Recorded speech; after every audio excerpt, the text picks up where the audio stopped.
Evening 6:45க்கு மேலே அவ்வளோ வெளிச்சமாக இருந்துச்சு. மக்ரிப் அதான் கொடுத்துட்டு இருந்தாங்க. ரைஸ் பார்த்தீங்கன்னா இந்த சிசரை வச்சு விளாண்டுட்டு இருந்தான். அதிலிருந்து அவனை டிஸ்ட்ராக்ட் பண்ணுறதுக்காக வாங்கி வச்சுருந்த டாய்ஸில் ஒரு செட் எடுத்து அன்னைக்கு கொடுத்துட்டோம்.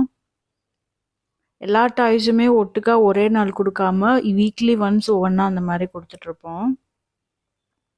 அவனும் அந்த டூல் செட்டை ரொம்ப இன்ட்ரெஸ்டாக எக்ஸ்ப்ளோர் பண்ணிட்டு இருந்தான். சரி இதுதான் கரெக்டான டைம் அப்படின்னு சொல்லிட்டு அவனுக்கு பால் குடிக்க வைக்கிறதுக்காக பால் காய்ச்சிட்டு இருந்தேன். இந்த ஒரு குட்டி கப் பாலை அவன் வயிற்றுக்குள்ளே போக வைக்கிறதுக்குள்ளே போதும் போதும்னு ஆகிடும். ரைஸ் பால் குடிக்கிற டைமில் நாங்களும் எப்போயாச்சும் காஃபி குடிப்போம். ஃபஸ்ட்டு காஃபி வந்து 1/2 சுகர் பண்ணிகிட்டு இருந்தோம். இப்போ 0 சுகரே பண்ணிட்டோம். ரைஸ்க்கு ஒயிட் சுகர் கொடுக்க மாட்டேன், ஹனி மிக்ஸ் பண்ணி தான் கொடுப்பேன். அது கூடவே சின்னதாக ஒரு ஸ்நாக்கு. அவனும் டாய் கிடச்ச எக்ஸைட்மெண்ட்டில் ஒழுங்காக பால் குடிச்சு முடிச்சிட்டான்.